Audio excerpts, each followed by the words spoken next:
you're gonna run in Texas, you can't be a liberal man, 'cause liberal thought is not the spirit of a Lone Star man. You gotta be tough as Texas and honest about your plans. If you're gonna run in Texas, you can't be a liberal man. Remember that one? Yeah. Welcome back to America Talks Live. You just heard some of Texas Senator Ted Cruz's new radio ad slamming his Democratic challenger, Beto O'Rourke. But O'Rourke also took a couple jabs at Cruz this morning after he clinched the Democratic nomination yesterday. We're the defining immigrant state. We should be leading the way on immigration reform, not being the sole senator, as Ted Cruz was, to turn his back on Texas. So I think a lot of Texans are wondering who it is that Ted Cruz represents in the Senate. He's taken hundreds of thousands of dollars from the NRA.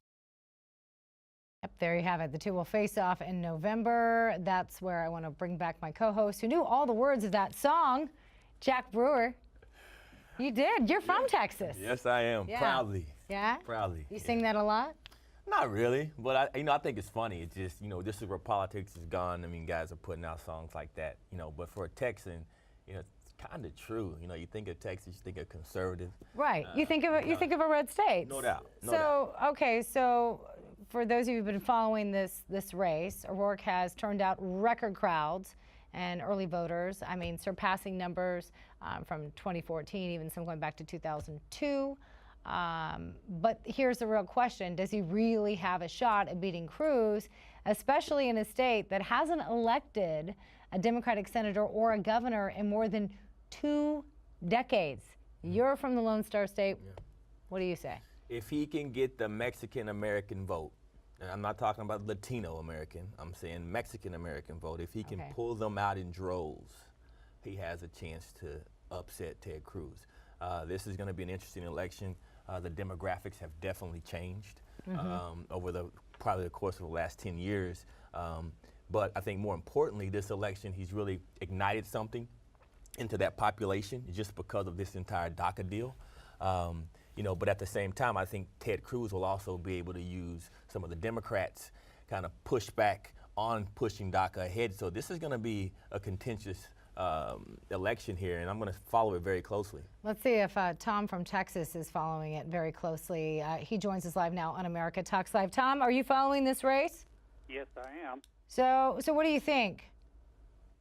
I would tend to believe just what the gentleman said. I'm a Ted Cruz fan, but I think if there's enough American Mexicans that come out in favor of someone else, I think Cruz is going to lose it.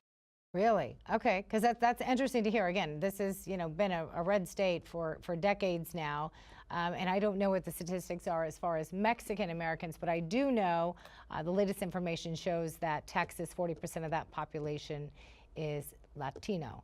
So I don't know how they break that down. I say that in regards to the fact I don't think that Texas will go a blue state.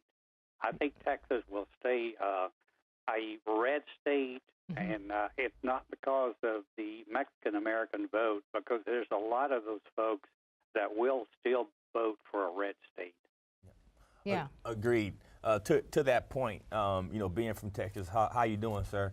I think you're dead on. I think overarching, when you talk about, presidential elections, I think that you'll continue to see Texas as a red state. I think in the Senate race, on these off years, when you don't really get to pull out the majority of voters don't come out in droves as they do in the presidential election, I think that's when it gets dangerous.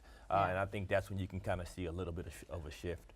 Tom, I know you wanted to talk about guns, and we were talking about that in the first block of this second hour of America Talks Live. Where do you stand on this issue? On the gun control for the AR-15, I'm definitely against the bump stocks. Yeah. Now, I'm a NRA member. I have been for a very, very long time. I'm a very, very strong supporter of the NRA. In many cases, they get a very, very bad rap from the public. I am in control of, or for control the AR-15 on the age limit.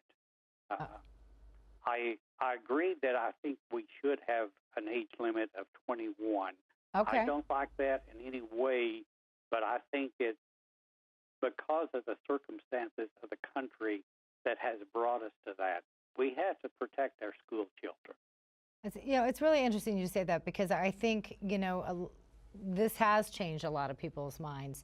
Tom, we really appreciate you weighing in on that. So there, you heard what he had to say. He's not really in favor of some of the things, but in light of the shooting, it's definitely changed his mind. I want to real quickly, in the few minutes we have remaining, shift gears and talk about California. The Trump administration is now suing the state over its sanctuary laws. The Justice Department says 3 of the state's laws are unconstitutional. These laws that keep police basically from asking people about their citizenship status or even helping federal immigration enforcement. Now, Attorney General Jeff Sessions, he was expected to announce that lawsuit earlier today in Sacramento. Again, I'm here with Jack Brewer. Here, Sessions is using this particular clause, saying that basically that federal law trumps state law. And this is tricky, because a lot of Republicans are especially pro-state, less federal government, giving the power back to the states. But this is a really tricky issue, because a lot of people say that sanctuary laws are basically illegal, that you're harboring people that have no legal right to be in here. Where do you stand on this issue? It's about time. I was waiting for the administration to act faster. I think on this issue particularly, I think federal law does trump the state law. I think you have a national security issue at hand. I mean, you're talking about, this MS-13 gang they're violent people. Right. I mean, they're devil worshippers, and they kill people in droves. And so, I mean, I don't want to point at, all immigrants and blend the conversation there, because I think that's where we kind of get off tilter a little bit. But I think it is important that you respect federal law enough to support our law enforcement, because that's what you're talking about here. You're talking about a mayor who went out to her city and gave a warning. Right, and I want to talk about that. So for our audience who maybe have not been following this, the clause that I was mentioning, by the way, is the supremacy clause. That's the one where federal law trumps state law. But you're talking about that, and for those of you who've not been following this, the mayor of Oakland, according to the DOJ, basically obstructed justice after she warned the city about these ICE raids. Now, Mayor Libby, not Mary, but Mayor Libby Schaaf says that she doesn't regret tipping off the community and that her top priority is keeping it safe. But the acting ICE director, Thomas Homan, well, he just slammed her over that decision last week. Here's what he had to say. What she did is no better than a gang lookout yelling police when a police cruiser comes in the neighborhood, except she did it to the entire community. I mean, it's beyond the pale. I've been doing this for 34 years, and this is a whole new low to intentionally warn criminals that law enforcement's coming. I just can't believe it happened. And you were saying, I just wanted to let our audience be aware of that. I mean, how could that not be criminal? First off, you're putting these federal enforcement agents in danger, tipping off people who could bring harm to them when they're out there doing their jobs. These guys and ladies have to get back to their families. I think, we've lost it, parts of our country. I mean, when you get, no matter if you're conservative or liberal, when you get that extreme where you take a measure like that, I mean, you have no place for public office. I don't understand how that is not a criminal offense. That is clearly obstruction of justice. And do you agree? Again, you can always weigh in by going to newsmax.com, weigh in, leave your comment there, or always give us a call here at 1-877-NEWSMAX. All right, Jack, don't go away. Our political panel is going to join us next. We're going to get their reaction to President Trump's speech at the Latino Legislative Summit. Plus, we're also going to talk about Gary Cohn's resignation and who may replace him. A lot of names being thrown out there. One in particular, though, seems to be garnering the most attention. But the question is he an ideal fit? What do you think? Weigh in. Coming up after the break.